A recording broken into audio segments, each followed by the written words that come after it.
competitors in the market, for gaining more share, they opt some strategies, they alter their strategies to get more and more market share. So that condition in which the players apply for different strategies to get the more gain, that is the environment which we talk about is as a game theory. So what is a game? You can say a situation where the players are there and they both or all the players, they will opt or they will move, they'll take some steps. What their objective will be, like in any game, what the objective of the player used to be, to win the game. So here also the players will take steps, or you can say will take some actions, and in return they will expect some return which they want to maximize.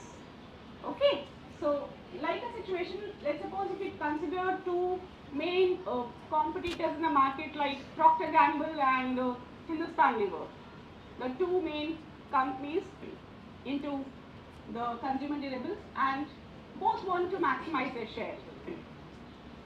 They may start with a different segment, they may opt for different pricing of the same product, they may opt for different packaging of the product or any different marketing style.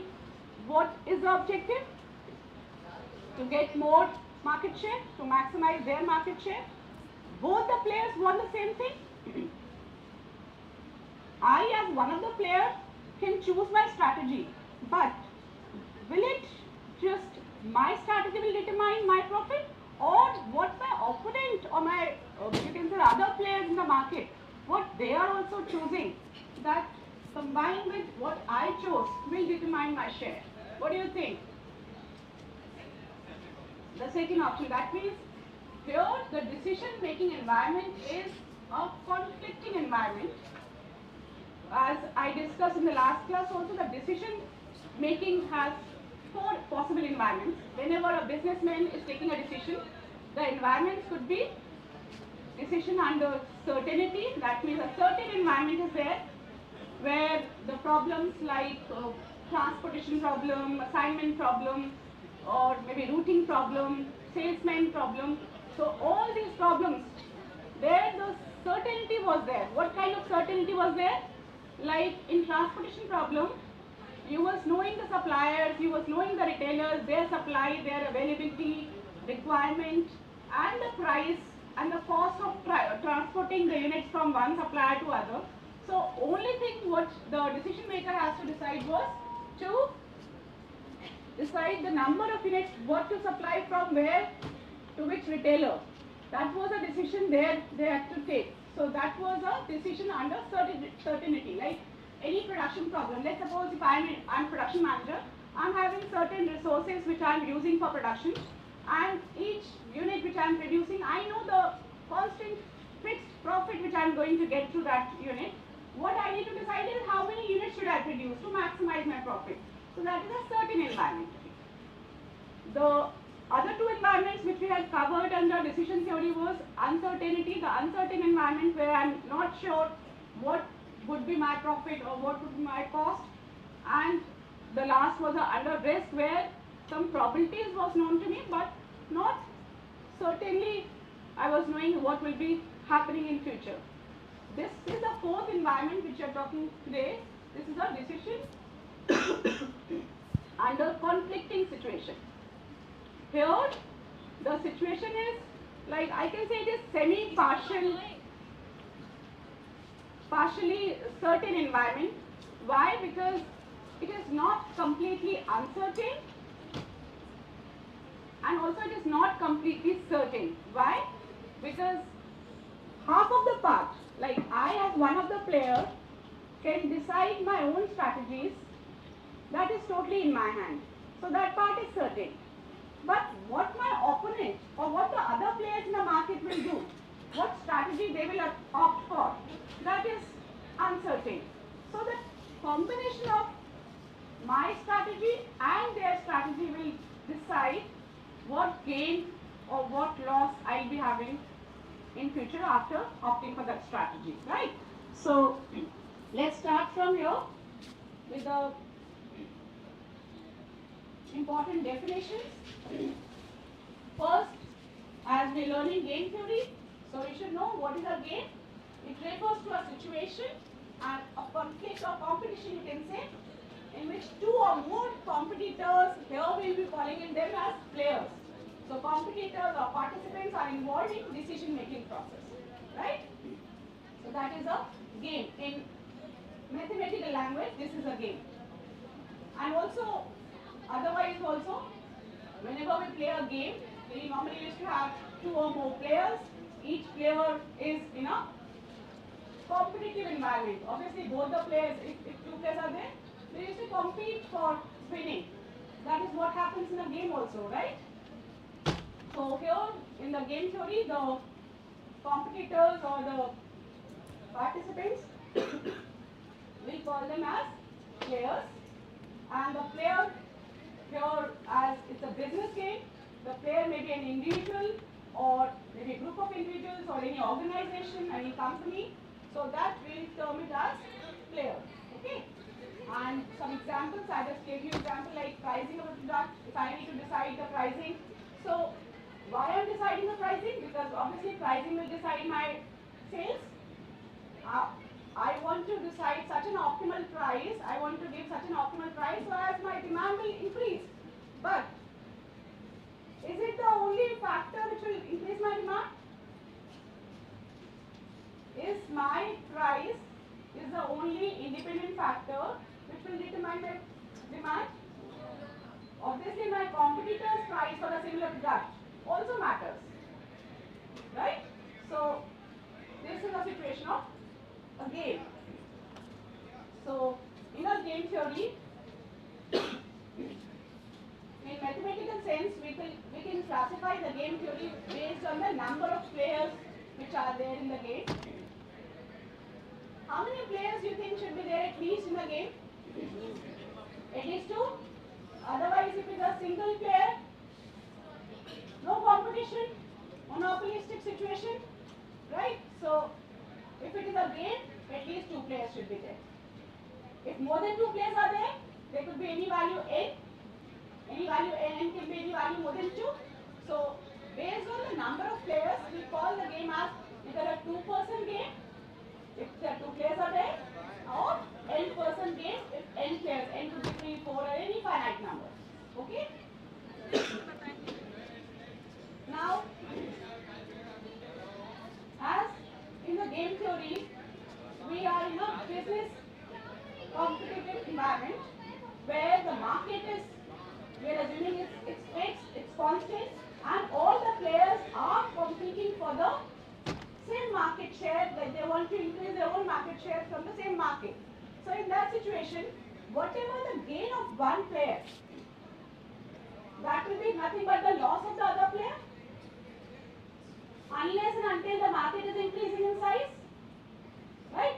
So if in case the sum of the gains of the players who are gaining in the market is equal to the sum of the loss of the players, all those who are losing in the market, then it is called a zero-sum game. Why zero-sum? Because if you are summing up all the gains and all the losses, what are you getting? The sum as 0, because gains are getting cancelled out with the loss. So if a situation, if a mathematical situation shows you that the total gain is equal to the total loss, then we call these type of games as zero-sum game. So if I name a game as two-person zero-sum game, with this name, what do we infer? If I, in mathematics, if I call a game as two-person zero-sum game, what do you infer with this name? That there are two players, as I am saying two-person, and I am saying zero-sum game, that means our gain of one player is exactly equal to the loss of the other player, right? So with the name, you could make out that what is the situation. If I say that n-person zero-sum game, n-person zero-sum, that means the only difference that in case of two players, there are n players. If I call a game as two-person non-zero-sum game, that means there are two players, but the gain of of one is not equal to the loss of the other. Either the gain could be more or the loss could be more. So that means the market is not fixed in size. It may increase or it may decrease. Okay. And similarly, n% non-zero sum game could be the last name, depending on if you have n players and non-zero sum game for the loss and gain. Strategy is another term we are going to use in the game theory. What do you mean by strategy? Any idea? In game theory, so how we are going to proceed with the game? That means what option, what action I am going to play. I means the player is going to take to increase his profit or chances of winning. So that is what we call it a strategy. Like the example I gave you, that maybe changing of the price could be one strategy of gaining more market share, or maybe opting for different other options, like could be changing the packaging, or maybe changing some advertisement policy, or anything which is for gaining more market share. So obviously all the actions, all the, you can say, steps taken by the player for enhancing or increasing his profit, or if he is a loser, he is not gaining, then he will try to minimize his loss. So whatever action he is trying to take to minimize his loss, that will be the strategy by him. Okay. Now, out of many strategies or many options or actions what a player may take, the one which optimizes his situation, that is the optimal strategy. That means the one which optimizes profit, or the one which optimizes loss, based on whether he is the winner or the loser, depending on what situation he is in. So whatever is optimizing his objective, that is what is called optimal strategy. Optimal, by optimal means the best for him. Okay. Okay. So now, based on what strategy he will choose, what gain or what loss he will be having after choosing that optimal strategy, that is called the value of the game, and you can say that it is expected outcome when player use their optimal strategy. Okay. If every time a player chooses a particular strategy, and the reason is that that strategy is going to give him the best output every time, then that particular optimal strategy is called a pure strategy. What is a pure strategy? I repeat, if every time a player is choosing one particular strategy, and the reason is that strategy is always giving him the best of the value of the game, or best of the profit, you can say, so that strategy will be called as pure strategy. But in case if that is not happening, if not the same strategy is getting opted by the player again and again, then that is a situation of mixed strategy. He may choose one strategy in the one game, or the next strategy in the next game. So he keep changing the strategy. If that is the situation, then we call it a mixed strategy, games with mixed strategy. So another way of classifying the games mathematically is games with pure strategy and games with mixed strategy. So mathematically, till now what we have learned, mathematically we can classify the games in terms of number of players, 2% or n%. We can classify the games based on the gains and loss, zero sum or non-zero sum. We can classify the games based on the strategies what the player opts, a pure strategy game and a mixed strategy game. So these are the different way of classifying the games in business. So as I mentioned you, if I call the game as 2% zero sum game, it means you have two players and the sum, obviously the two players, I don't need to sum the gains. Obviously I can say that the gain of one player is exactly equal to the loss of other, then that is a situation of 2% zero sum game, and this is what I am going to take further in detail for understanding the operations, or you can say the mathematics behind define the game theory, how to take the best of the decision or how to choose the best strategy for each player so as both the player will be at their best situation. That is what the objective of game theory is. Okay? Now, let's suppose there are two players. I am naming them as A and B. Okay? There are two players and each player is having some strategies or you can say some options or actions which he may take or he may choose from for playing of the game. So one player, say let's suppose player A is having M strategies and player B is having N strategies. Where M are the numbers. It could be any number, it could be 5, 10 or any finite number, and N is also a number. They both can be equal, but it is not necessary that both has to be equal. That is why I use the term M and N. Number of options or actions which the player may choose while playing the game. And this matrix which represents the payoff value based on the action or you can say based on the strategy chosen by the player is called a payoff table. This matrix is called a payoff table. Let me explain you how to make this payoff table. You remember that in decision theory also we learned how to make a payoff table. There the payoff table used to consist of the events and the state of nature. Very good.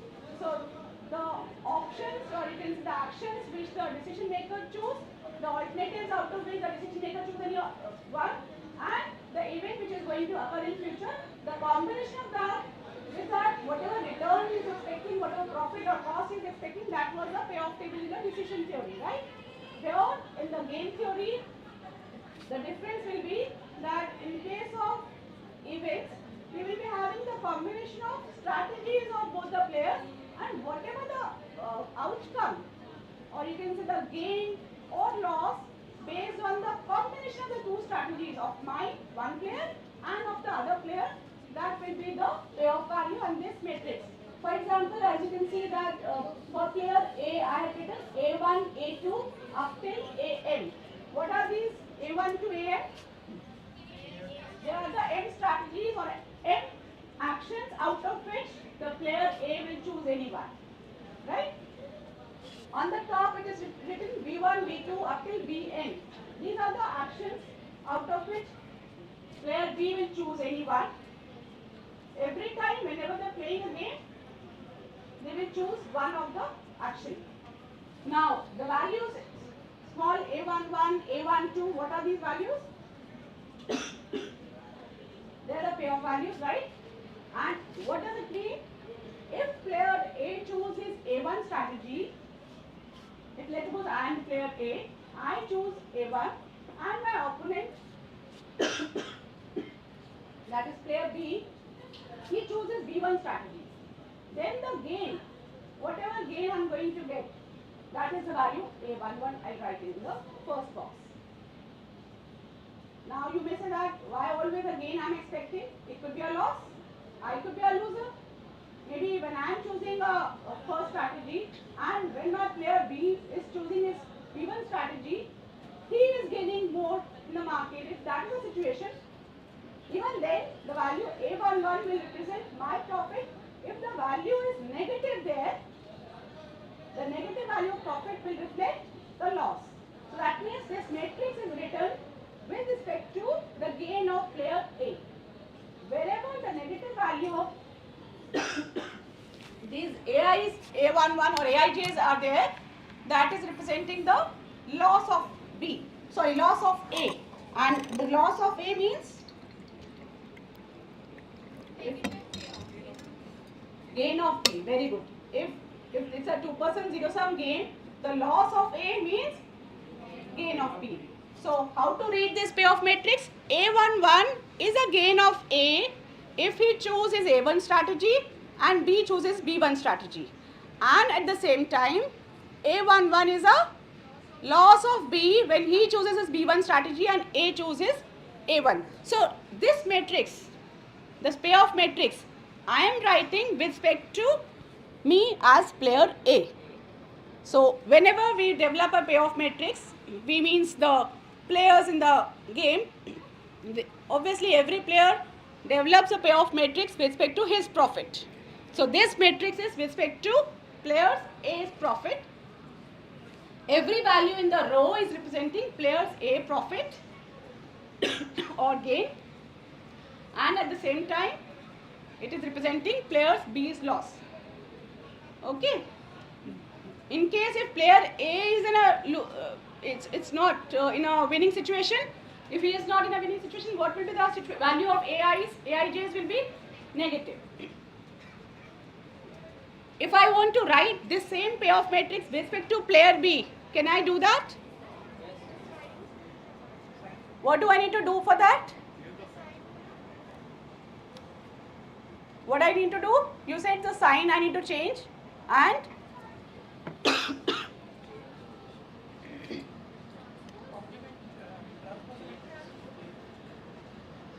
yes, I need to take a transpose. That means the B strategies will be written here for row wise, and for A, all the strategies of A will be written column wise, and the values which are there, AIJs, they will be transposed. That means rows will become columns and columns will become rows, and the values will get changed by a negative sign, because right now they are the profit of A. If they are the profit of A and I want to write the profit of B, the profit of B is just a negative of profit of A. Okay, so that is what we can do if I want to write with respect to player B. What are the assumptions we are making while the game is getting played in the market? First assumption is that each player has available to him finite number of strategies. Okay, that means it is not that infinite long matrix is there.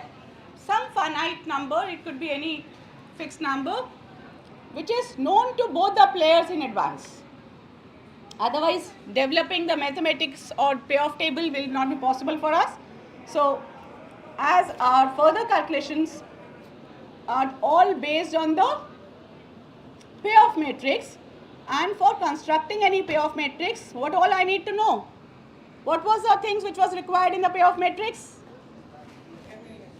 The strategies was the first thing. For both the players, I need to know how many strategies or actions are there.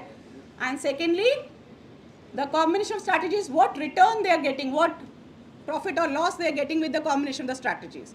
So the two things which I need to know. And out of the two things, the first thing is that the number of strategies for each player. So that means there has to be finite number of strategies, otherwise the payoff matrix cannot be constructed, and so the, you can say, the optimization technique cannot be applied if I do not have the list or information about the strategies for each player. And the list of strategies for each player and the amount of gain and loss, they both are known to each player in advance. Yes. And one player attempts to maximize the gain, and other player will try to minimize the loss. Obviously, if one is a gainer and there are two players only, then other is obviously a loser. So the gainer wants to maximize his gain, the loser wants to minimize his loss.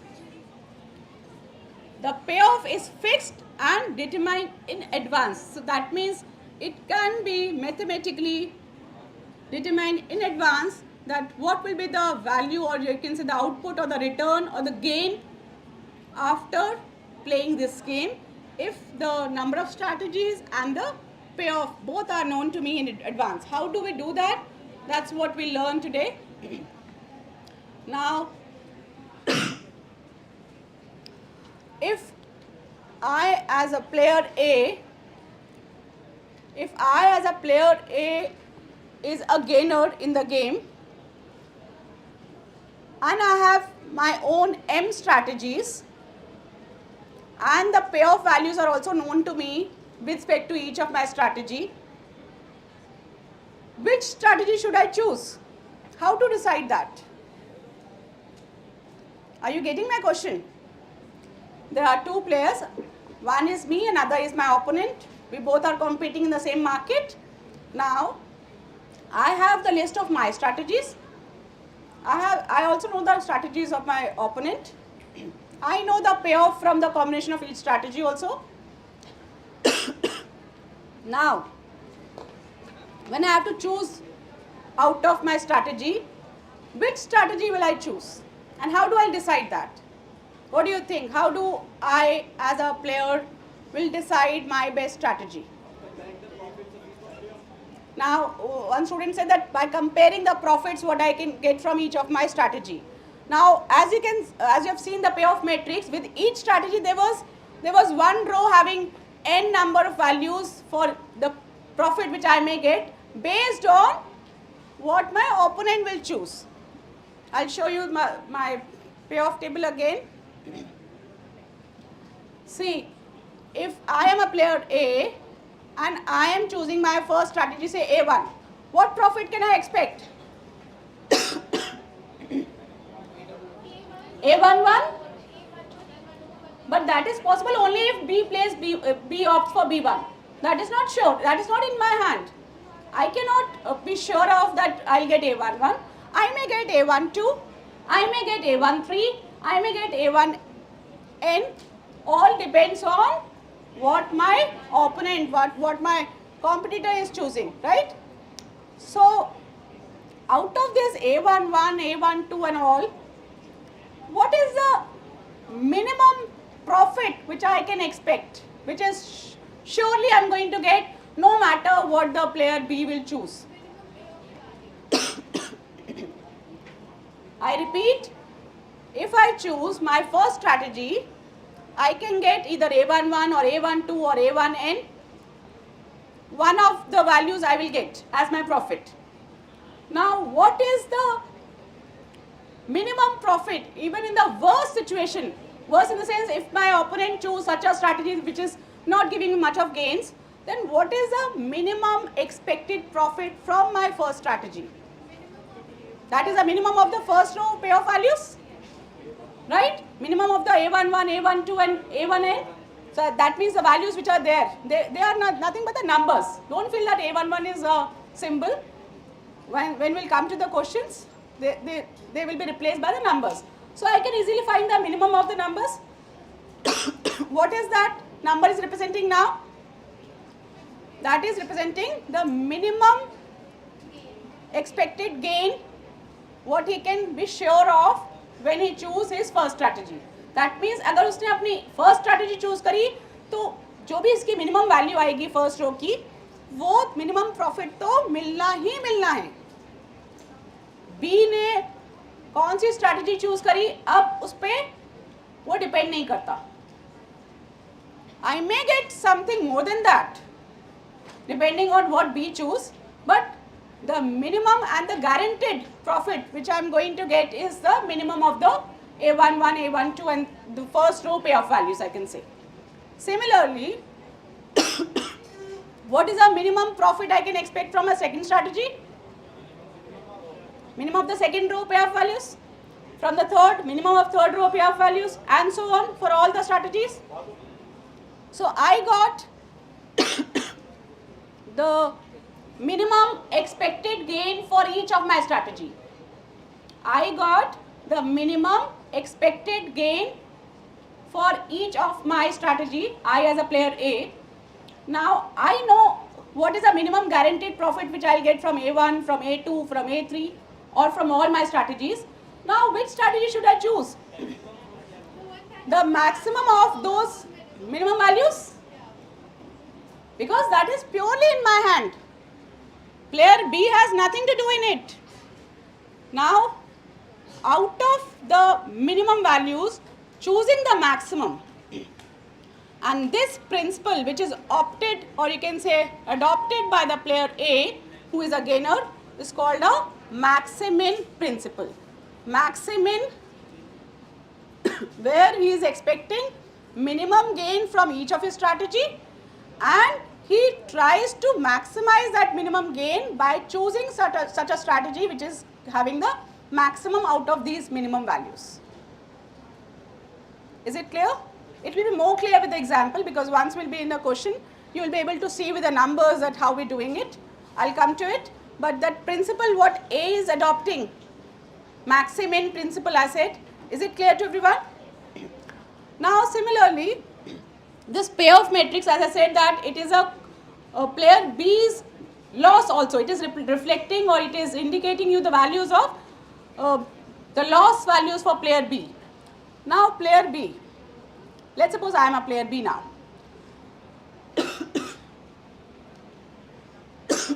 What is the maximum loss I can expect from my first strategy, B1? Because the values are my loss values. So what could be the maximum loss? The maximum of the first column values, because the first column is values are representing the loss based on my B1 strategy. If I choose my B1 strategy, what the loss I may have, I either may have A11 as a loss, or A21, or A31, or AM1. Out of these loss values, in the worst situation, because I don't know what the player A will choose, I as a player B will expect what is the maximum or the worst possible situation I could be in. That is the maximum value of the first column. Similarly, for my B2 strategy, the maximum loss could be the maximum of the second column payoff values, and for the third, the maximum of third, and so on. Now, I as a player B, what strategy should I choose to minimize my maximum expected loss? Minimum of those maxima, and that principle is called minimax. Expecting the maximum loss from each strategy and then minimizing it by choosing such a strategy which is having the minimum out of those maximum.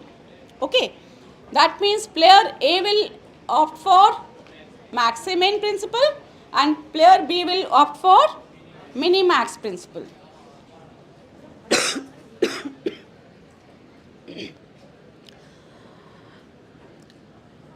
If the player B's value, what he is getting from the maximin principle, and the player B's value, what he is getting from minimax principle, if these two values coincide,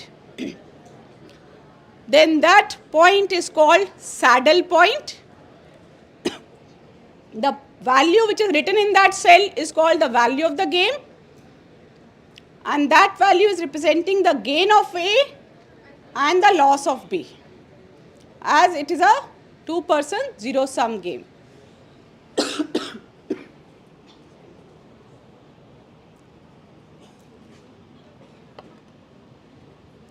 So,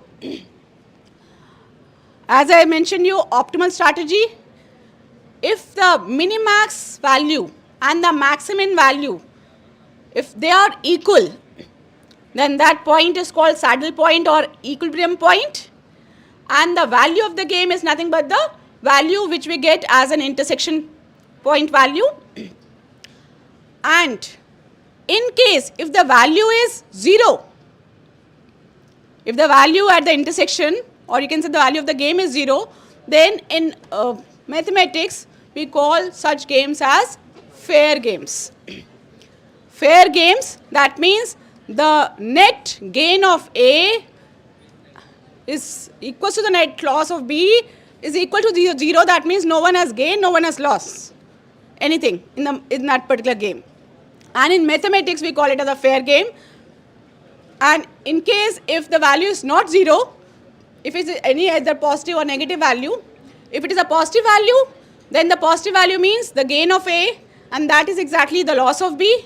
If it is a negative value which is coming at the intersection, then that is a loss of A and the gain of B. Let's understand all this through the example, because I think the theoretical things at times don't clear the things much clearly, but sometimes with the numbers we can understand it much easily. So let's see. The example is showing you a payoff matrix where player A is having how many strategies? 2. Player B is having how many strategies? 3.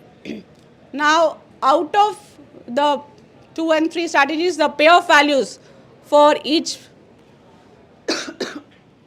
of the combination of the strategies is given to you.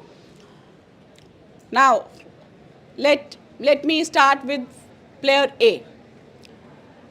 As a player A, if I choose my first strategy, that is A1, what is a minimum guaranteed profit or the loss? That means the worst, whatever worst may happen,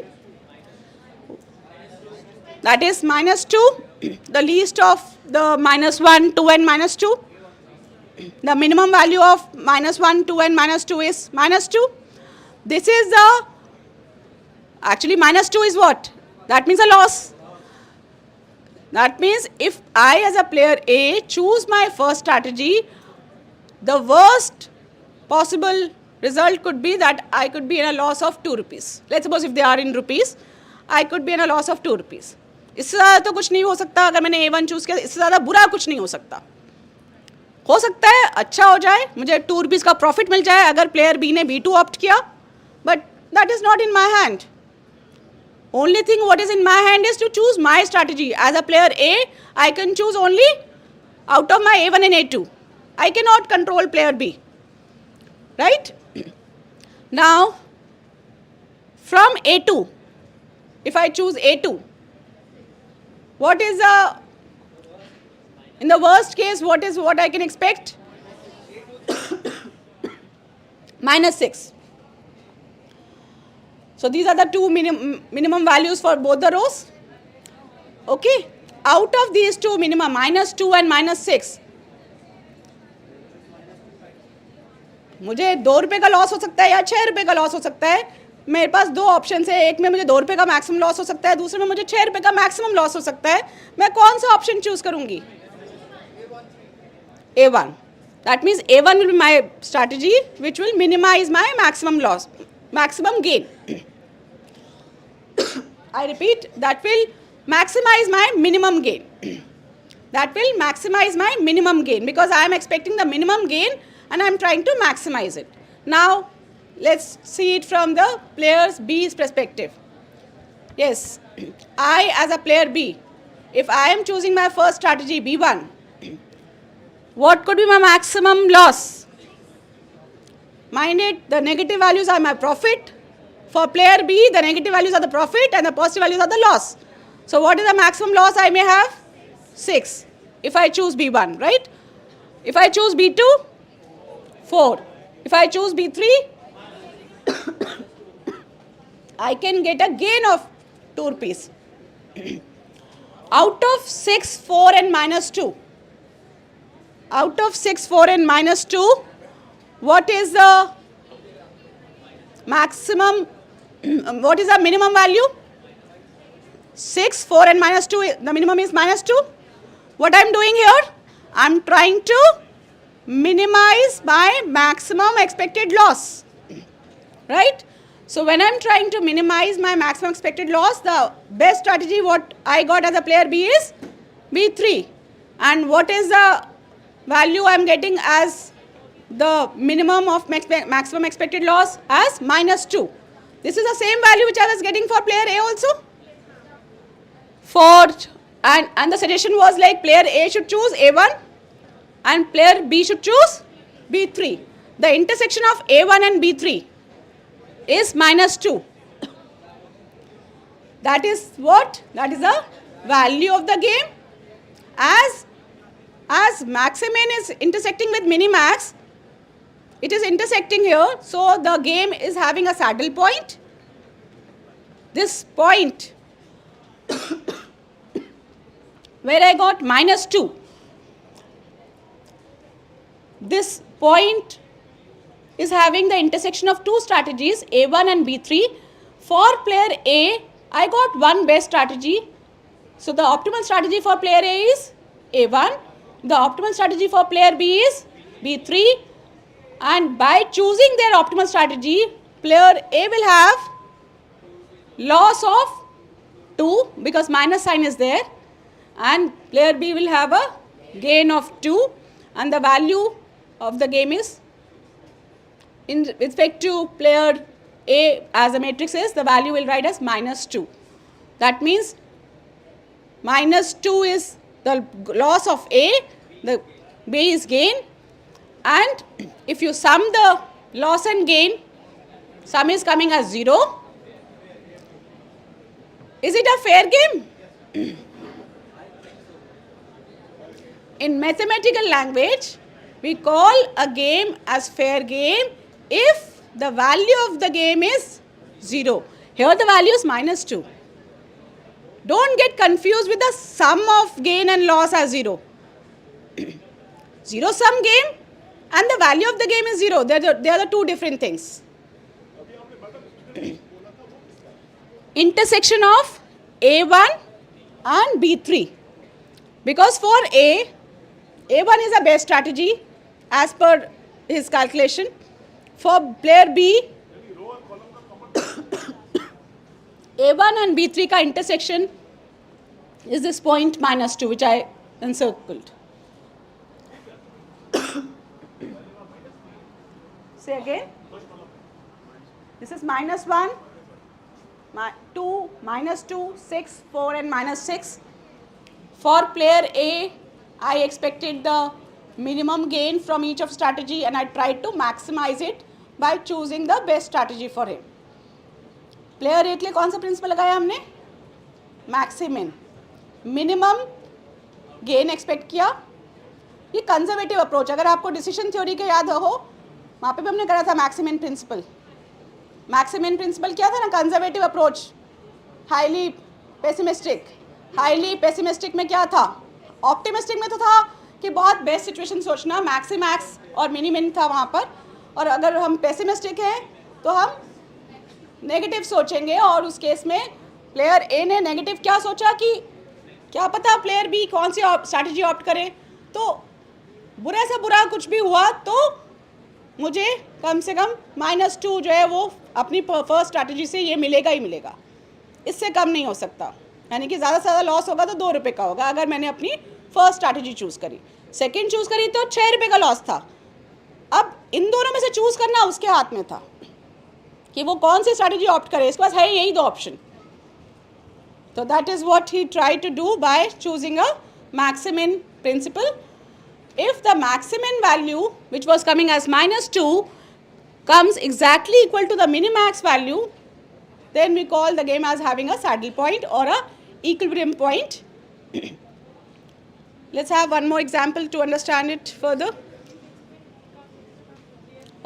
I read out the values for you so as you can write down in your notebook. As you can say, half of the screen is on the board, not so very readable for you. Yes? Yeah. Yes. For player B, this payoff matrix is representing the loss. So, minus of loss means profit. That means for player B, if I read it for player B, if we choose B1, what is our loss? What he can expect from B1? -1 is a gain. And 6 is a loss. -1 is a gain. 1 rupees gain. Either he may have a 1 rupee gain or he may have a 6 rupees loss. In the worst situation, what he will expect? बुरा से बुरा हुआ तो क्या होगा? 6 rupees का loss. That is what the column maxima for first column. 6. In the second strategy, what was in the worst situation, what he can have the maximum loss of? 4 rupees. In the third, 2 rupees का gain होगा या 6 rupees का gain. Worst situation में क्या expect करेगा? Negative सोचेगा तो 2 और 6 में से कौन सा प्रॉफिट हो सकता है मैक्सिमम? उसको 2 लगेगा क्योंकि नेगेटिव अप्रोच है. अब 6, 4 एंड -2 हर स्ट्रैटेजी से उसको पता चल गया कि इससे 6 रुपये का लॉस हो सकता है. इस स्ट्रैटेजी चूज़ करूँगी तो 4 रुपये का लॉस है और इसको चूज़ करने पे 2 रुपये का प्रॉफिट. अब कौन सी स्ट्रैटेजी चूज़ करूँ? ये तो अब कंप्लीटली प्लेयर बी के हाथ में हो गया ना. तो वो कौन सी करेगा? B3, क्योंकि उस पर जो मिनिमम अश्योर्ड है वो है 2 रुपीज़ का प्रॉफिट. लॉस होना ही नहीं है उसमें, 2 रुपीज़ का प्रॉफिट. तो वो B3 चूज करेगा. Right?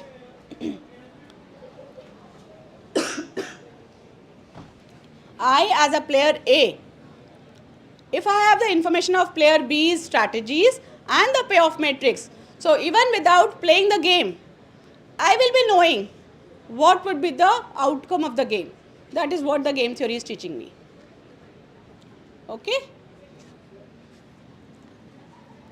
So with another example,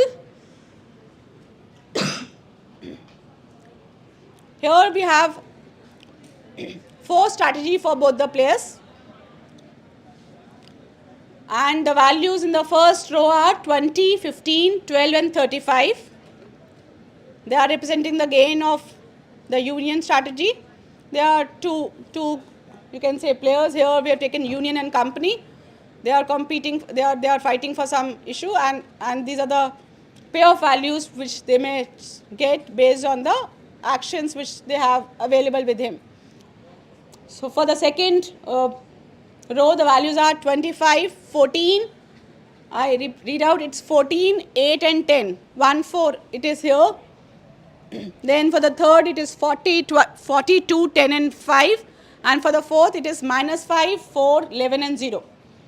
Now, let's apply the maximin and minimax principle. For player A, here player A is the union. Okay. For player A, what do we do? Which principle we apply? Maximin. And what does it mean? With each of his strategy, he will expect the minimum. That means he will choose the minimum of each row. After that, out of those minimum, whichever is maximum, that particular strategy is best for him. Right? So choose that. Do it first. Tell me, what is the minimum of first row? For the second row, third and fourth, -5. -5 is less than 0. Okay.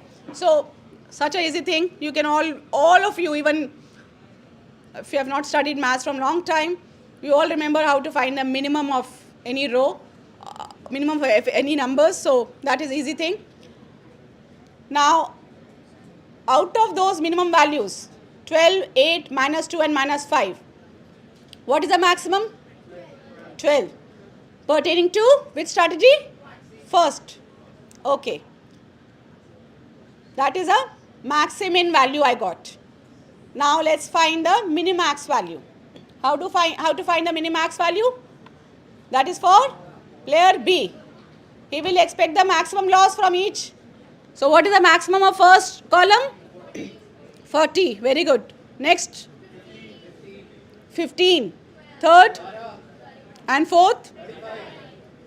Out of 40, 15, 12 and 35. These are the loss values. What should he choose? Which strategy should he choose to minimize his maximum loss? Minimum क्या है इसका? 12. Pertaining to the third strategy. Is this 12 is the same what player A is getting from his first strategy? See. This is what we had done. First we found the row minimas. It's written at the end, the last column. Then we found the column maximas, which are written below the payoff matrix. Out of the row minimas, I found the maximum, which is 12, highlighted by the purple color. Out of the column maximas, I found the minimum value, which is 12 again. Now, if you see the intersection, this 12 value is same value coming from that cell. Which cell? First row, third column. So, for the player A, what is the optimal strategy? 1, first strategy, and for player B, third strategy. So, the result is that if player A will choose first strategy and player B will choose third strategy, the value of the game, what is the value of the game I am getting? बच्चे, no gain, no loss तो है. No gain, no loss ऐसा नहीं है कि no gain, no loss है. Gain है. A का gain है 12 rupees का. The net sum of gain and loss is 0. It is not a no gain, no loss. अगर 12 की जगह 0 लिखा होता, तो no gain, no loss था. So, it is not a no gain, no loss. It is a zero sum game. And by zero sum, don't feel that it is a no gain, no loss. Zero sum means the gain of one is exactly equal to the loss of other. So, A ने अगर 12 rupees, if it is in rupees, अगर A ने 12 rupees gain किया तो किससे gain किया? B से. वो जो मार्केट शेयर है, अगर मार्केट का 12% ए ने गेन किया है तो किसने लूज किया? बी ने उतना शेयर लूज किया. Okay, is it clear to everyone? Last rows and all, everyone, matlab, as you people are sitting very scattered, I cannot keep an eye contact with each and every student, but you know your situation. If it is not clear, ask me now before I'll move on to the next further complex situations, I can say. So which kind of game it was? I can name it in many ways. I can call it as a two-person zero-sum game. Yes. I can call it as a unfair game. Why unfair? Because the value of the game is not zero. Okay. I can call it as a strictly determinable game. Why? Because I could find the value of the game. Whenever I am been able to find the value of the game through maximin and minimax principle, then that game is called strictly determinable game. I can also call this game as game with pure strategies, because both the players, player A and player B, both are having one best strategy, or you can say the optimal strategy for them, which is giving them the best of the result, you can say, out of the situation. So there are the names, different names. I can call it as a unfair game, strictly determinable game, or a two-person zero-sum game. These are all the different type of naming, or a pure strategy game.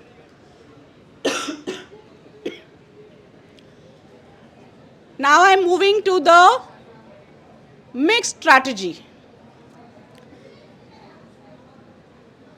Before I move to the mixed strategy, is it clear to you when do we call the game is having a pure strategy? Is it clear to everyone that when do we call the game is having pure strategies? Whenever we get one single best strategy for each player. Whenever we get one single best strategy, or you can say optimal strategy for each player, then that type of game is a pure strategy game. Right? So, in case if that is not the situation, that means my maximin value and minimax value is not coinciding. They are not meeting at one point. The maximin value is different from minimax value. Then I can call it as game without saddle point. I can call that game as game without saddle point. I can also call it as a game with mixed strategy. That means whenever a game is not having a saddle point, I can simply say that that game is having mixed strategies. And by mixed strategy, what do we mean? That is, not one single pure strategy is optimal for a player. He may be choosing from maybe two strategies, the combination of two strategies to get the best of the result. So he may choose his first strategy at times, or in the next time whenever he is playing the game, he may choose another strategy. So he will be choosing the combination of the strategies, you can say. First, every time whenever he is playing the game, obviously we will choose one. But that one is not fixed for all the times to come, as it is a mixed strategy case. Okay, let's see how we'll realize it.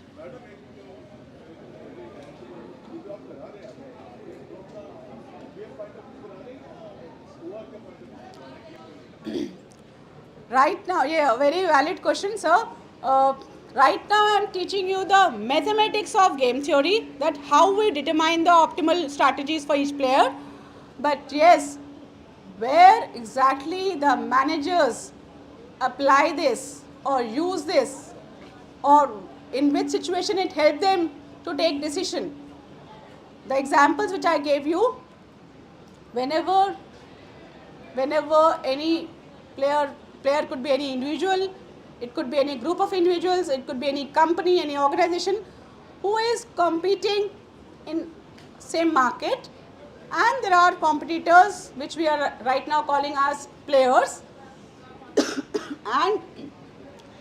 and they are about to take some action, like if I am changing the price of my product, if I am changing the maybe quality or any such parameter of my product which is through which I am expecting some increase in the market share.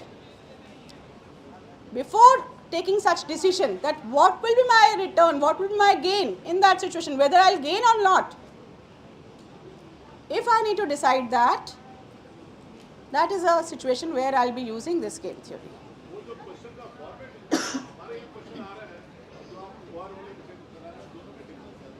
Like?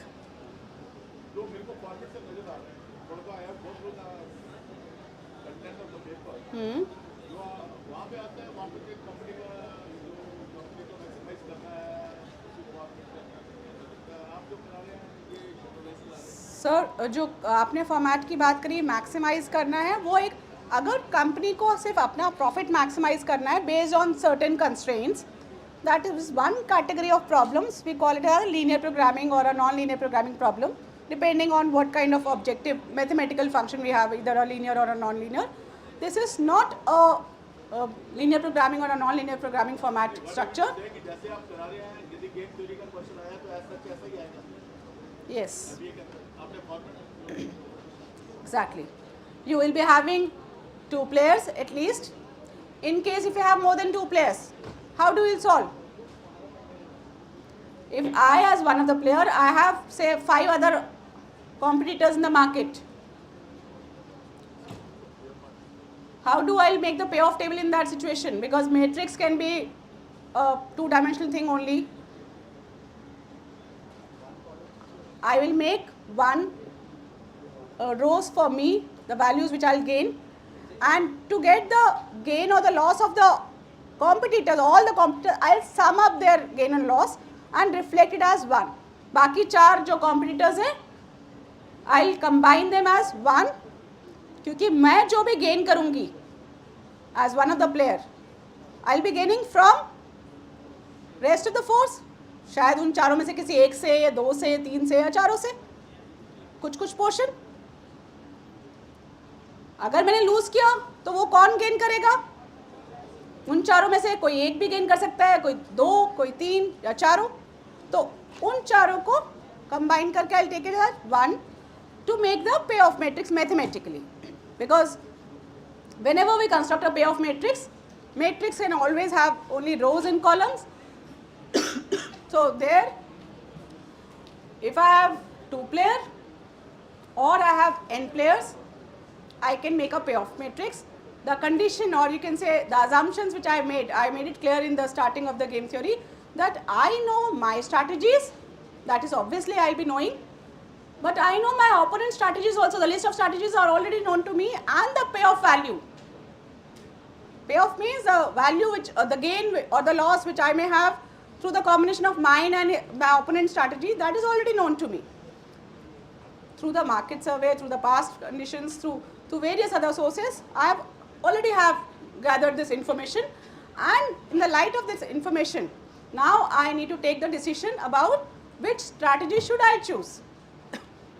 This is not like your simple linear programming problem where just I am trying to maximize my profit based on my constraints.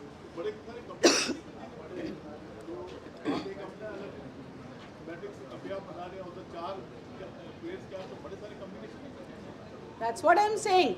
Instead of having 4 different players, I'll sum up. For example, I am gaining say 6 rupees.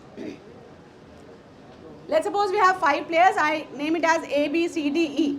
I as one of the player A will get some gain. I can solve it 2 ways. Either I can solve it A versus B, then A versus C, A versus D, A versus E, whatever situation I'll get. Or there are the methods through which we can combine the remaining competitors, so as I can, for mathematical reason, I can take it as 1 versus all others. Because I am interested in my own action, what I need to choose. based on what my opponent or opponents may choose. Okay? I think with more examples शायद और clarity आए आपको. Okay.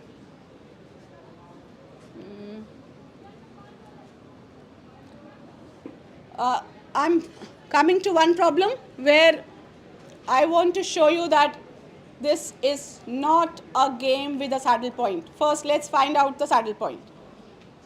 How to find the saddle point? What do I need to do? I need to find the minimax and maximum value. How to find the minimax and maximum value? For player A, I'll find the minimum of each row. What is the minimum of first row? Second, third row, fourth row. Okay, 0 is the value. Out of this 0, 2, 0 and 0, what is the maximum? 2. Pertaining to which strategy?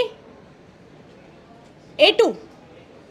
अगर player A अपना A2 choose करेगा, then he will get the maximum, which is 2 out of these values 0, 2, 0 and 0, right? Now for player B, what is the maximum loss he may have from B1? 4. From B2, from B3 and from B4. Out of these maximum loss, he will try to minimize his loss. That is 4 for 3 different strategies. He may choose B1, he may choose B2 or he may choose B3. Is that 4 value is same as what the maximum profit what the player A is getting maximum value? That was 2. This is 4. They are not coinciding. Right? So there is no saddle point. and so this is not a game with pure strategy. Okay? This is just what I wanted to show you. Now it's not that we cannot solve this game, but we will not solve it through the saddle point mechanism. We will find out other way of finding out the two best mixed strategies for both the players.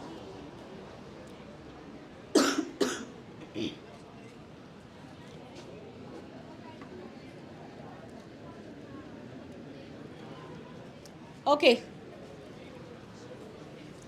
So in a case of mixed strategy, you realize it, when do we call it's a case of mixed strategy? You all realize that when do we call a game is not having a pure strategy? Whenever there is no saddle point, we will call it as a game with mixed strategy. Now, if it is a mixed strategy case,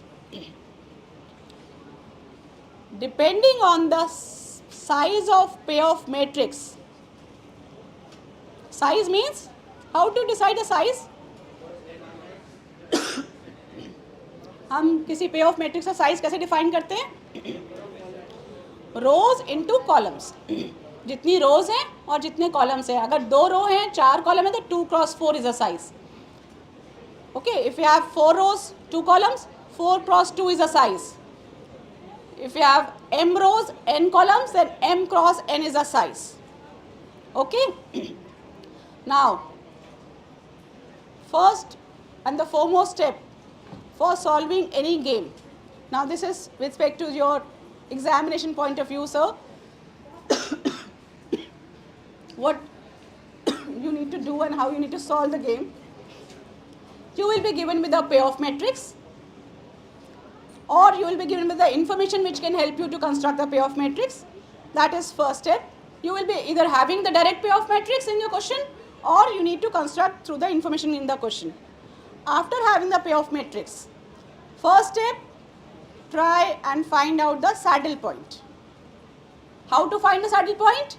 By finding out the maximum and minimax value. If the maximum value and minimax value are coinciding, that point is a saddle point, and you are done with the solving of the game, because that value which is coming at the saddle point is the gain of A, it is the loss of B, and that's the value of the game, and the strategies pertaining to that value, the gain and loss, those strategies for A and B are the optimal strategies, And we are done with each and every part of this problem. In case, if we are not getting a saddle point, like we just saw the example, if we are not getting a saddle point, then it is a mixed strategy case. Now, with a mixed strategy, when you realize that it's a mixed strategy case, the first step what you need to do is, after finding out that it is a mixed strategy case, is that see the size of the matrix. See the size of the matrix, whether it is having 2 cross 2, that is a minimum possible size. Is it not the minimum possible size? 2 cross 2 minimum size मैंने क्यों कहा? उससे कम क्या हो सकता है? उसमें तो फिर कुछ सोचने की बात ही नहीं रही कि मेरे पास भी एक ही एक्शन है, उसके पास भी एक ही एक्शन है, तो कौन सा चूज़ करें? उसमें चूज़ करने का ऑप्शन ही नहीं बचा. जब एक ही ऑप्शन होगा किसी भी एक प्लेयर के पास, चाहे वो मैं हूँ या ओपोनेंट हो, तो फिर कुछ ज़्यादा सोच बची ही नहीं, कोई डिसीजन मेकिंग है नहीं. बात शुरू होती है मिनिमम एटलीस्ट 2 क्रॉस 2 से. अगर 1 into 1 मतलब मेरे पास ऑप्शंस नहीं है, मैं एक ही स्टेप करती रहती हूँ, यही मेरा स्टेप और उससे यही मेरा गेन होता रहता है. तो in that situation I be the either the gainer all the time और the loser all the time, unless I change my strategies. That means I need to increase my strategies in that situation. So if it is a case of 2 cross 2, if we have a 2 cross 2 matrix and it is a game without a saddle point, we already realized it. That means one single strategy for any of the player is not best.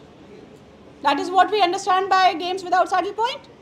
So अगर दोनों में से दोनों player के लिए कोई भी उनकी एक पर्टिकुलर स्ट्रैटेजी बेस्ट नहीं है, तो क्या होगा? दोनों स्ट्रैटेजी का कॉम्बिनेशन वो प्ले करेंगे. कभी वो पहली स्ट्रैटेजी ऑप्ट करेगा, कभी वो दूसरी स्ट्रैटेजी ऑप्ट करेगा. कितने % टाइम या क्या चांस है कि वो अपनी पहली स्ट्रैटेजी ऑप्ट करे, मुझे नहीं पता. मैं as a player A, I am not sure about player B that which strategy he will be choosing, because that game has not given me any saddle point. पिछले वाली सिचुएशन में मैं player ए थी, लेकिन मैं फिर भी प्लेयर बी की कौन सी वो स्ट्रैटेजी चूज़ करेगा वो मैंने डिटरमाइन कर ली थी विद द सैडल पॉइंट. अब जब सैडल पॉइंट नहीं है तो मुझे प्लेयर बी की बेस्ट स्ट्रैटेजी नहीं पता कि वो कौन सी चूज़ करेगा. He may choose his first strategy, he may choose his second strategy. Similarly player B also not knowing that which strategy I will choose. I may choose my first strategy or second strategy. This is a case I am talking about a 2 cross 2 matrix. Let's suppose I have A1 and A2 and player B is having B1, B2. And the probability, because chance है कि मैं first choose करूँ, हो सकता है मैं second choose करूँ, इसी तरह से player A अपनी first choose करे या second choose करे, मैं move कर सकता है. तो here I will take the help of probability and I say that let P1 is a probability of choosing first strategy by player A. अगर player A अपनी first strategy को choose करने के चांस P1 है, तो second के chance कितने हो जाएंगे? 1 माइनस P1, क्योंकि दो ही स्ट्रैटेजी हैं उसके पास, या तो वो फर्स्ट चूज़ करेगा या वो सेकंड करेगा. अगर P1 चांस है first, P1 could be any value, like probability है तो वैल्यू क्या हो सकती है? बिटवीन 0 to 1 होगी. अगर परसेंटेज बोलेंगे तो 0 to 100%. If I have a 70% chance to choose first strategy, then obviously I have a 30% chance of choosing second strategy. If I have 40% chance of choosing first strategy, then obviously 60% for the second strategy, right? So that is what P1 and 1 minus P1 or P1 and P2 you can call it, depending on P1 and P2 अगर बुला रहे हैं. If P1 is a probability of first strategy and P2 is for the second strategy, then you can write P1 plus P2 is equals to 1. That means P2 is nothing but 1 minus P1. Okay. Similarly, for player B. For player B, let Q1 and Q2 be the probabilities of selecting B1 and B2 by player B, where Q1 plus Q2 will be again 1 and Q1 and Q2 are the probabilities, so there has to be between 0 and 1 any value. Now, how to find the values of this P1, P2 and the value of the game? Yes? P1 is a probability of player A choosing his first strategy A1, and P2 is a probability of choosing A2 by player A. Similarly, Q1 is a probability of choosing B1 by player B, and Q2 is a probability of choosing B2 by B. Okay? There are two strategies, both for the player A and player B, A1 and A2 and B1, B2, I named them. And the probabilities of selecting the strategy I am naming as P1, P2 and Q1, Q2. Whereas P2 is nothing but 1 minus P1 and Q2 is 1 minus Q1, for the reason because out of the two strategies, at least one of the strategy he will choose for sure. And now to find the values of P1, P2 and Q1, Q2, a little deeper statistics is used. So for you getting into expectation and how did we derive this formula will be too much. I'm not getting into that. Although those who are from engineering or statistics background or mathematics background, they can refer to the book for the derivation of these formulas which are there. If you have a query in mind, how did we got this formula? But yes, otherwise, for all others, it will be too much for you to understand that how did we got this expected value and all. So through the expected value, we found P1, P2. What is the formula is having A22 means the value, the payoff value pertaining to the second strategy of player A and second strategy of player B.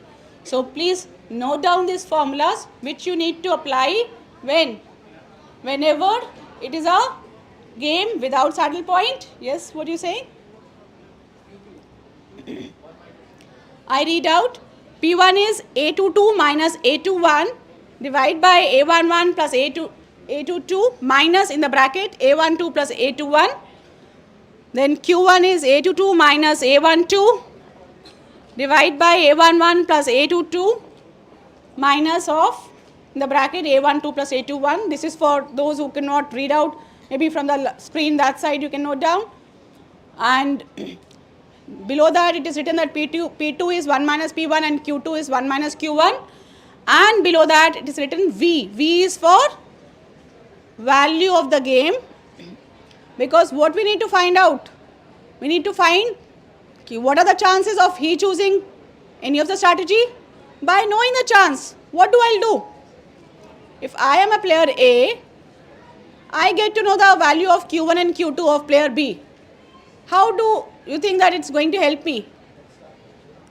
I'll be knowing the chance of choosing any particular strategy by the player B. And that will help me to find out the expected gain, I can say, because the situation is not a deterministic, purely deterministic situation. But yes, if the chances are high, like if the value of Q1 is 90%, that means there is a 90% chance that player A will choose B1. The 90% means high chance. The high chance are there, obviously, based on the high chance, I can expect whatever value of the game is coming as my profit.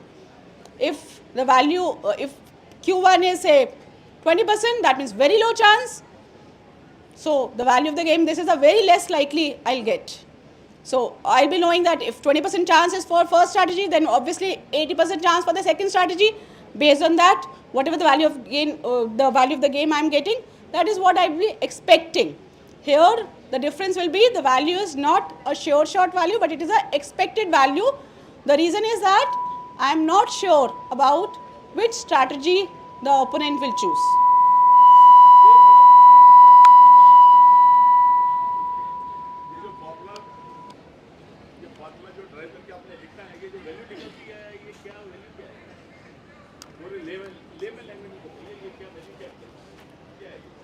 A11, A12, all these values are the payoff values. Okay.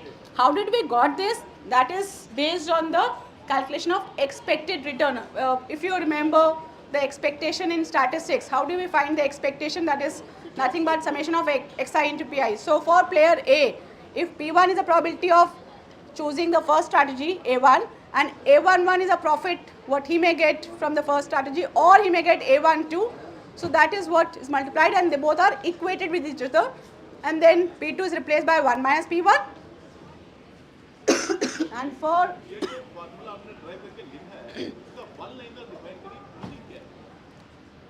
this formula will give you a number which definitely will be between 0 and 1, and that will represent the chance of selecting first strategy by the player A. P1 is the chance of selecting first strategy by player A. Similarly, the formula Q1, you will get a number after putting these numbers A22 and A21 and all that. You will get a number which will be surely between 0 and 1, because that is a probability of selecting first strategy by player B. And if I know the probabilities,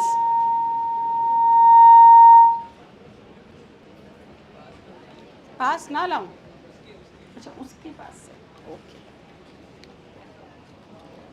So if I know the probabilities of selection of the strategy by the players, then I can expect what would be the outcome of this game if I have at least a better understanding. Before probabilities, what do I know about the game? Which strategy they will choose? I have no idea. For my opponent, I have no idea. So to get a little better clarity about it, the probabilities will help me to find out the expected gain or expected loss which I may have to my game. Now this is a case when I have no saddle point and I have 2 by 2 matrix. What if no saddle point but the matrix size is not 2 by 2? That's possible. That means if any of the player is having more strategy, more than 2 strategies, or both the players are having more than 2 strategies, it could be 3 cross 3, 4 cross 4 or 7 cross 9 or any size of the matrix, and the saddle point is not there.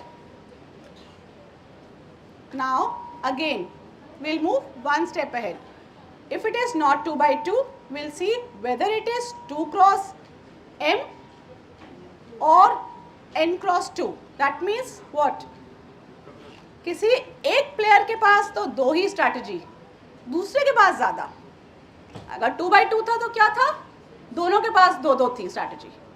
2 by 2 नहीं है तो मैंने अभी उसको आगे बढ़ने से पहले बीच में एक स्टेप में रुक रही हूँ कि अगर मिक्स स्ट्रैटेजी का सिचुएशन है लेकिन 2 by 2 नहीं है, लेकिन 2 cross 4 या 2 cross एनी नंबर या any other number more than 2 cross 2 है, दैट मीन्स 6 cross 2 है, 3 cross 2 है, ऐसा कुछ सिचुएशन अगर आ जाती है. If I have one player having 2 strategies and other player is having more than 2 strategies and also it's a no saddle point case, then what to do? There are 2 different methods to solve this. One, I can reduce the number of strategies of the other player who is having more than 2 strategies by determining his inferior strategies. Inferior strategies कैसे होती हैं, किसे कहते हैं, और उसको determine करने के बाद उनको हटा के size को 2 by 2 बनाने की कोशिश करेंगे. That means at the end जब भी mixed strategy का केस है तो मेरा फाइनल ऑब्जेक्टिव है कि किसी भी तरह साइज 2 by 2 आ जाए, चाहे वो 2 क्रॉस एनी नंबर हो या एनी नंबर क्रॉस 2 हो.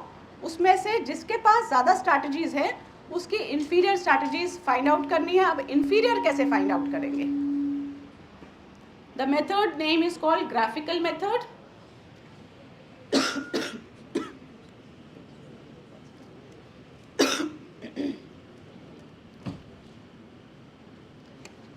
Now, take this example. First step, question will come as solve the game and you will be given with this pair of matrix. What is the first step you will do? You will find the maximin and minimax value. Very good. Find out what is the minimum of first row, second row, 2. Out of -2 and 2, the maximum is 2 pertaining to A2. अब column wise चलते हैं. ये हमारी 2 तो क्या हो गई? Maximum value आ गई. अब कॉलम वाइज मिनिमैक्स वैल्यू निकालेंगे. फर्स्ट कॉलम का मैक्सिमम 4, सेकंड का 3, थर्ड का 3, फोर्थ का 6, इन मैक्सिमम का मिनिमम कौन सा?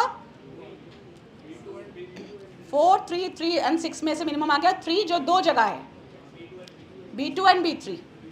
The value 3, is it same as the maximum value? Maximum was 2. Coincide नहीं कर रहा, तो this is a game without saddle point. It is not a pure strategy game. So it is a mixed strategy game. ये clear हो गया पहला step. अब mixed strategy game पता चलते ही what is the next step? What I'll do? I'll look at to the size of the matrix. It is 2 by 2? No. Okay, easiest form was 2 by 2, where I could apply that formula to find P1, P2, Q1, Q2 and value. Here the size is 2 cross 4, 2 rows, 4 columns. So now, as at least one of the player is having 2 strategy, other is having more, I can apply graphical method. How do I apply graphical? Now for the player for which I am having only 2 strategies, I will define the probabilities P1 and P2 like I used to do for 2 by 2. What is P1? Probability of selecting A1 by the player A, and P2 is probability of selecting A2 by player A. If player A,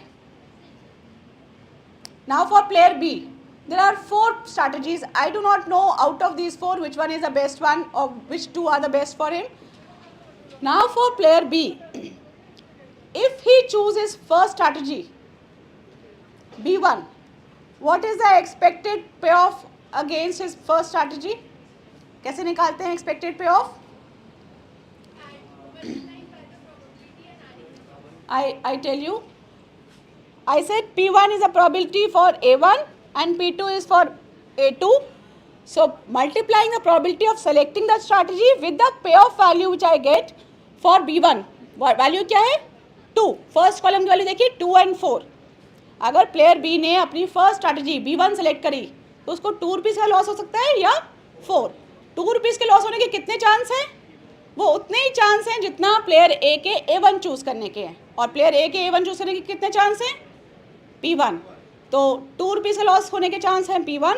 तो chance into the pay of value that is 2 into P1 plus 4 into P2, that is what the expected payoff, and this is what for pure strategy, B's pure strategy, I found the A's expected payoff. This is what we have obtained. Similarly, if B chooses B2, what will be the A's expected payoff? How to find? Again multiplying P1, P2 by the column values of B2. Similarly, for B3 and B4. So I'll find out these A's expected payoff for each of B's pure move. Is this step clear?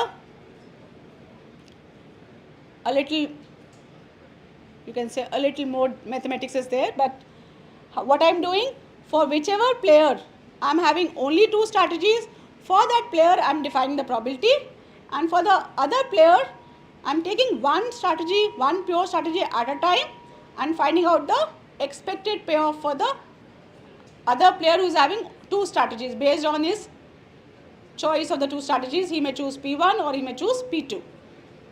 Now, with the help of this, I plot a graph. As the method name is graphical method, I'll plot a graph. How do I plot a graph? This graph will not be same as what we used to draw in our normal mathematics, where x-axis and y-axis used to be there. Here, this is a probability graph where I'll be making a graph at a unit distance. I'll show you. This is a graph which I'll be plotting. How? The x-axis here, the base, the x-axis is representing the probability value. Starting from P1 0, moving to P1 1. So, अगर P1 0, what do you mean by P1 0? If I call P1 as 0, what was P1? Probability of choosing A1 strategy by the player A. If P1 is 0, that means A is never choosing his first strategy. That means P2 is what? 1. As P1 plus P2 is 1 and P1 is 0, that means P2 is 1. If player A is not choosing in his first strategy, now for player B, if player B chooses first strategy, I'll show you.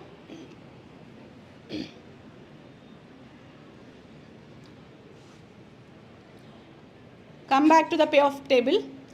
अगर player A अपनी first strategy नहीं choose कर रहा, तो अगर player B ने अपनी first choose करी तो प्लेयर ए को क्या रिटर्न मिलेगा? I repeat my question. If player A is not choosing his first strategy and player B is choosing his first strategy, what will be the return expected payoff? 4, because A is not choosing A1, so that means A is choosing A2 and B has chosen B1, so what will be the combination of A2 B1? 4. Note it down. This is the value which player A can expect if he is choosing A2 and B is choosing B1. Similarly, next point, if B choose B2, then what is the return? 3. Provided A is not choosing A1, that means P1 is 0. Similarly, for B3, 2 and B4, 6. These 4 numbers I got. 4, 3, 2 and 6. When do I am getting these numbers? When P1 is 0. So, on the graph where I shown you P1 as 0, on that line or on a vertical line, make a point 4, a point 3, a point 2 and a point 6 and name it as B1, B2, B3 and B4. For now I am assuming, if in case player A is not choosing A1, what is the gain I am getting? Now similarly, if P1 is 1, what does it mean? Player A is surely choosing his first strategy and only first strategy. So what will be the expected gain of A if player B choose B1 in that case? 2. And if B choose B2 then? And for B3 and for B4? -2. These values you will plot for P1 equals to 1. P1 0, 1 horizontal line, 1 vertical line. P1 1, another vertical line. On P1 0 you plotted the points 4, 3, 2 and 6. Yes? On P1 0 you already plotted 4, 3, 2 and 6. Cross लगाए हुए उन points पे, उन heights पे. P1 1 पे आपने 2, 2, 3 and -2 पे point लगा दिया. Now join these B1 with B1, B2 with B2, B3 with B3 and B4 with B4. You will get 4 lines. Right? Now I'll come back to the graph.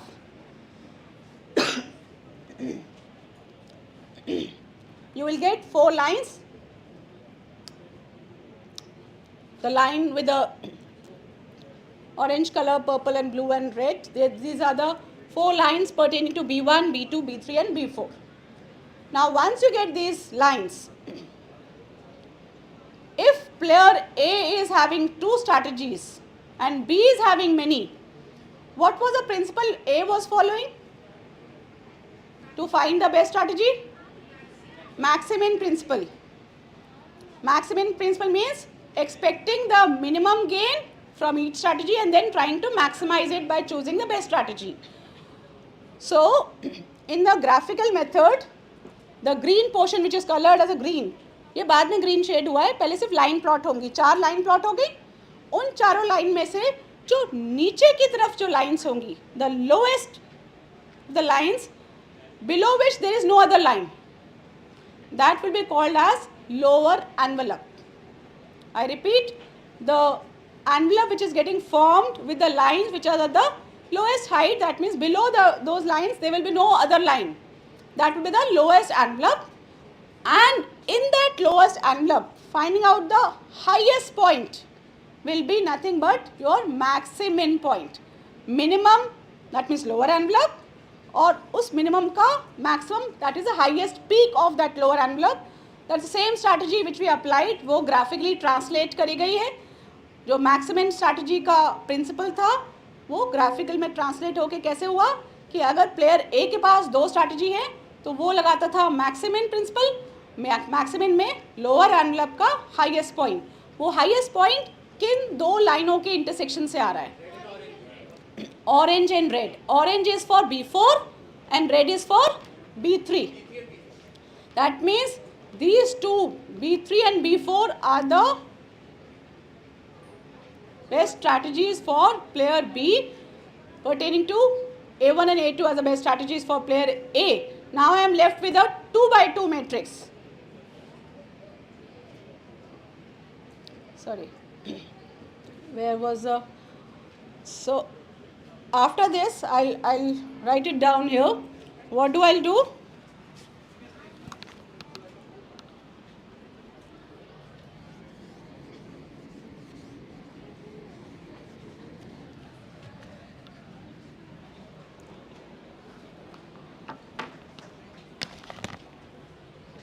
Now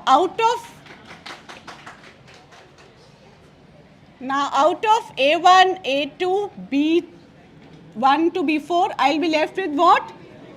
Only B3, B4. I have reduced the size from 2 cross 4 to 2 by 2. How? How we have reduced the size? By graphical method. How by graphical method? By selecting, or you can say by removing out the inferior strategies of player B, and that is done based on the expected payoff of A. For each of his strategy, we have found the expected payoff and we plotted the graph and we applied the maximum principle. अगर player ए की दो नहीं होती, player B की दो strategy होती और ए की ज़्यादा होती, अभी तो 2 क्रॉस 4 था ना, 2 क्रॉस 4 में मैंने P1 P2 स्ट्रैटेजी नाम दिया और बी के लिए हमने एक्सेस इंफीरियर स्ट्रैटेजीज रिमूव करी. अगर प्लेयर ए की स्ट्रैटेजी ज़्यादा होती और बी का दो होती, दैट मीन्स लेट्स सपोज अगर ये 4 क्रॉस 2 होता तो हम क्या करते? मिनीमैक्स. मिनीमैक्स में क्या होता? अपर एनवलप मैक्सिमम चूज कर रिप्रेजेंट करता और उसका लोएस्ट पॉइंट जिन दो लाइंस के इंटरसेक्शन से बनता, वो दो लाइन बेस्ट स्ट्रैटेजी ए की सेलेक्ट हो जाती और बी की दो ही थी, तो उस केस में again will get a 2 by 2 matrix. That means the purpose of choosing a graphical method is to reduce any 2 cross n or m cross 2 matrix into a 2 by 2 matrix. After once I get a 2 by 2 matrix, what do I do in a mixed strategy case? Simply I'll apply the formula of finding out P1, P2, Q1, Q2 and the value of the game which we have already noted for 2 by 2 matrix. And finally in the answer, as B1 and B2 are removed out, what will be the probability of selecting B1 and B2 by the player B? As in the final matrix, I am having just A1, A2 and B3, B4. What will be the probability of selecting B1 and B2 by player B? 0. They are removed out from this. They are the inferior strategies. They are not been chosen by player B. So that means the probability will be 0. And for B3 and B4, the probability will be Q1 and Q2, which I will find out through the formula, and P1 and P2 for the strategy A1 and A2 by the player A, and the values of P1, P2 and Q1, Q2 can be obtained through the formula which we have seen in the 2 by 2 matrix. Okay? Yeah. The question one? This one? Steps which are, okay.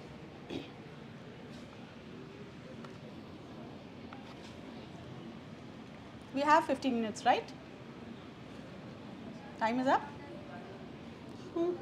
It's 1:15 now. We have class till 1:30. 15 minute बचे हैं ना, आप कह रहे हैं ख़त्म हो गया. 11:30 to 1:30 it is. Just one more case. First mixed strategy was 2 by 2. In case if it is not a 2 by 2, what was the next possibility we have assumed? It could be 2 cross n or m cross 2. What if it is not 2 by 2, it is neither 2 by 2 nor 2 cross n or m cross 2? It could be any m cross n. मतलब ना ही player ए के पास 2 strategies हैं, ए के पास भी 2 से ज़्यादा strategies हैं और बी के पास भी 2 से ज़्यादा स्ट्रैटेजीज हैं. अब सैडल पॉइंट भी नहीं है. अब कैसे हम value of the game determine करेंगे? Again the policy, or you can say the concept will apply is we'll try to remove the inferior strategies of both the players. अभी तो हम एक player के with the help of graphical method what we was trying to do, whichever player was having more than 2 strategies, we was removing the inferior strategy of that player. In case if both the players are having more than 2 strategies, I'll try and remove the extra inferior strategies of both the players with the help of dominance rule. That is the last method. That rule is called dominance rule. Dominance means it came from the word dominate. So if any strategy is dominating any other strategy, that means the inferior strategy is the one which will get dominated by the dominating strategy. So inferior strategy will be removed out. How to decide which strategy is a dominating strategy and which strategy is an inferior strategy? Yes, by the payoff matrix. Let's see how with the example.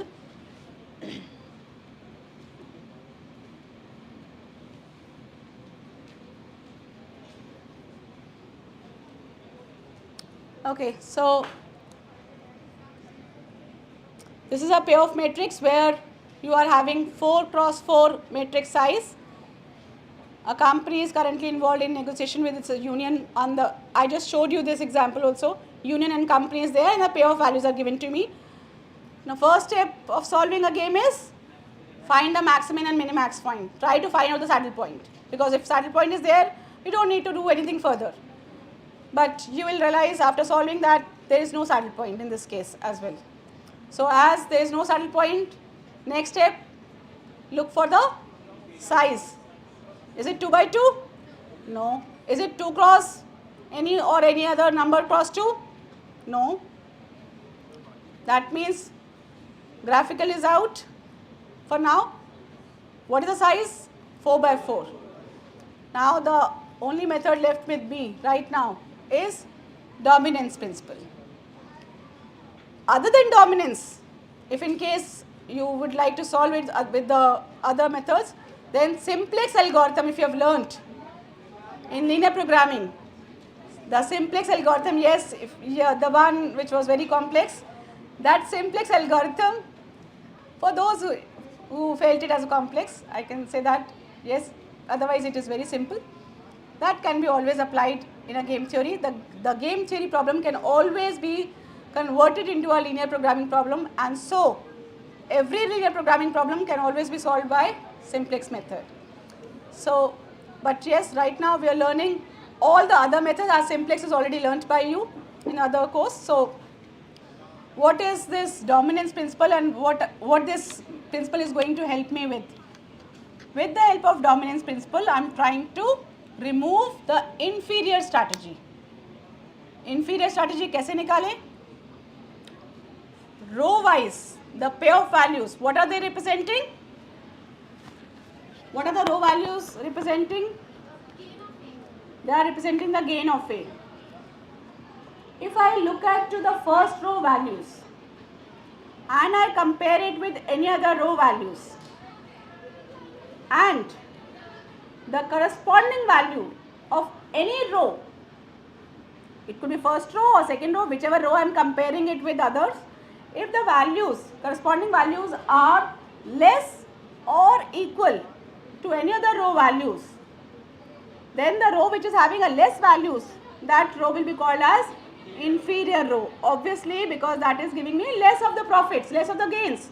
So why I as a player A will ever choose that strategy? If I am not getting much gain through that strategy, that I always will neglect, I will always ignore that strategy, and so that row can be removed. By removing a row, I am reducing the size of the matrix, mind it. The objective of mine is to reduce the size to 2 by 2. So, if any row, can you see any row which is inferior? Fourth row compared to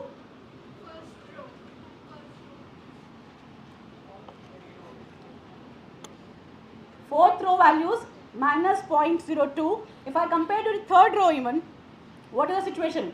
0.35 is greater than minus 0.02. Then 0.08 is equals to 0.08. Third value 0.13 is greater than 0.15 is greater than 0.13 and 0.19 is greater than 0. The three values are greater, one value is equal. Am I right? This is greater than this is equal, this is greater than this is greater than this. So, the row which is having inferior values, that can be removed. So, I will strike off that row, I will remove that row. After removing that row, similarly for the player B, which strategy will be inferior? Because for the player B, the payoff values are representing the loss. The losses are like, if any strategy is giving more loss, that is an inferior strategy for player B. So, for player B, the inferior strategy will be the one which will have the greater values as compared to any other column values, any other column corresponding values. So, after removing U4, can you see any of the column which is inferior? If I compare C1 with C2, what is the situation? 0.25 is greater than 0.2, 0.27 is greater than 0.16 and 0.35 is greater than 0.08. All the three values of column C1 are greater than the column values of C2. In this case, which column I will remove out? C1, because that is an inferior strategy for player B. He will never opt for it. Similarly, if I compare C3 and C4, just see C3 and C4, what is the situation? C4 0.3 is greater than 0.14, then 0.14 is greater than 0.12, 0.19 is greater than 0.15. All the three values of C4 are greater than the corresponding values of C3. So, C4 can be removed. So, after removing C1, C4 and also U4, how much I left with? C2 and C3, two strategies of player B and three strategies. In case if I still be able to remove any other strategy through dominance rule, that will be a win-win situation. But otherwise also, if I have reached to that stage of 3 cross 2, at least one player is having two strategy. So, graphical can be applicable. At this point, graphical can be applied. But let me try with the dominance first. Is any strategy still is inferior? Compare and see if any strategy is inferior. U2 if I compare with U1, what is happening? U2 value 0.16 is less than 0.2 and 0.12 is less than 0.14. So, U2 is inferior to U1. So, U2 will be removed out. What I will be left with? A 2 by 2 matrix having U1, U3 and C2, C3. And with the 2 by 2 matrix, now what do I do? I assign probability P1 and P2 for the strategy U1 and U3 and Q1 and Q2 for the strategy C2 and C3, and the same formula where A11 is 0.2, A12 is 0.14, A21 is 0.08 and A22 is 0.13. These values I will apply in the formula which we have seen. and we'll get the values of P1, P2, Q1, Q2 and the value of the game. What does it mean? What I got? I got the probability of selecting the strategies by the players, and by having that probability, what is the expected gain or the loss, what the player may expect, that is what I am obtaining through that. Okay. I'll just give a recap what we have done so far. We started with the payoff matrix, what the payoff matrix represents, how to read and how to understand the payoff matrix. If it is written with respect to a player A, I can always translate or convert it into player B's term by taking a transpose, negative transpose of it. That is the first thing we have learned. Few terminologies like what is game, what are the players, what do you mean a strategy, and what is the payoff matrix. Say again. Matrix transpose. I said converting rows into columns and columns into rows is called negative transpose. Means the transpose values, put a negative sign against all the transpose values, because the original matrix was representing the profit of A and the loss of B. Yes. I'll write it down for you.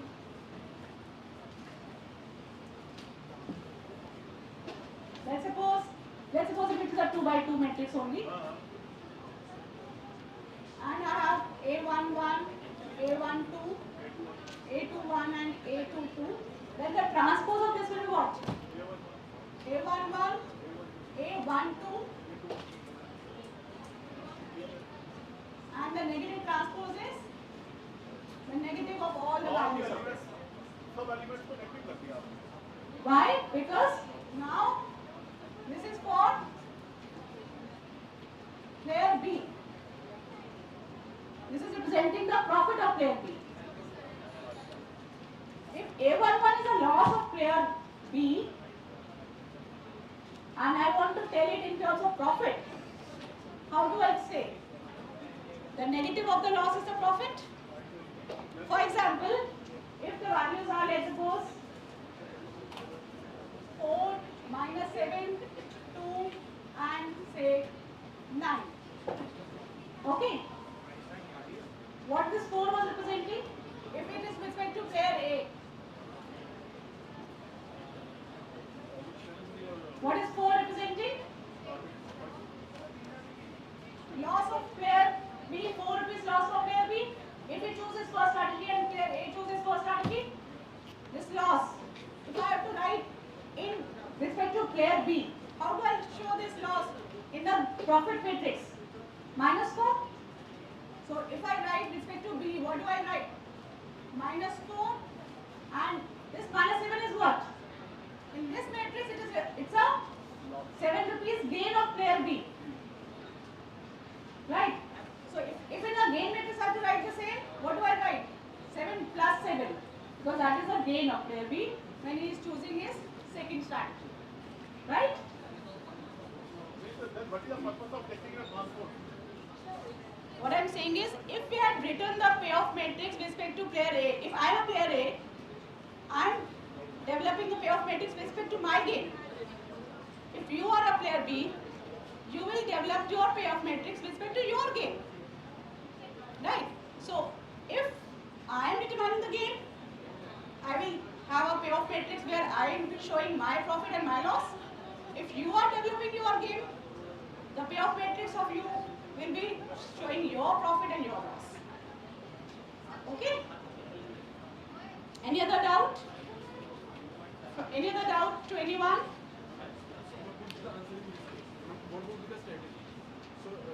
Not a single strategy. As it's not a single strategy case, you will get the combination of two strategies. There is a 53% chance that you will choose U1 and 46% chance that you will choose U2. And similarly for C1, the other player, the chances are 0.7, 7% and 3%. So whatever the value I get, the value which I am getting as 14360, this is what the value I can expect from this game. I as a player A.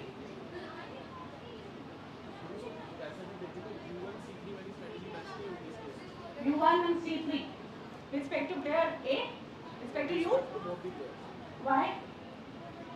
See, look at it. Is it the starting point? No. Then But the probability is there. high probability is there, and based on that only this expectation has been obtained. Probability है, surety नहीं है. Okay, so any further doubt?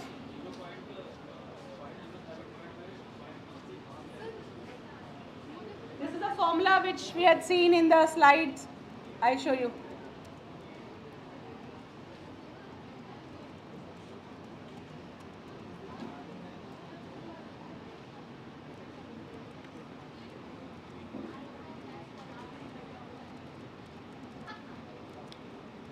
This is coming from here. The formula for P1 and P2 is the same.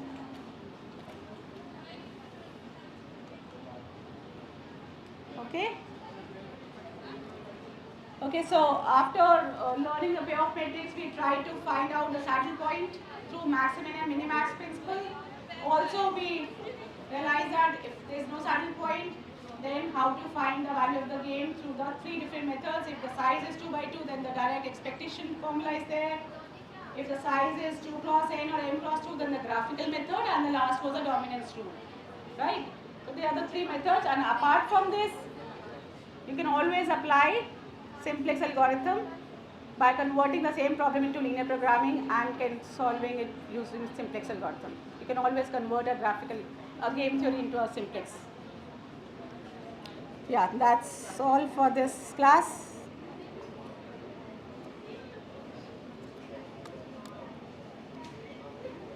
Any doubts, any queries? If you have, please ask me. Or if you want any doubt class, we can request the organizers to give me an online holding. Next class will not be on this topic. So for the doubts and queries of this topic, if you want, I can request them to arrange an online class. But the next theory class will be on some other unit. This is unit 8, the last unit of your syllabus. So this is a case.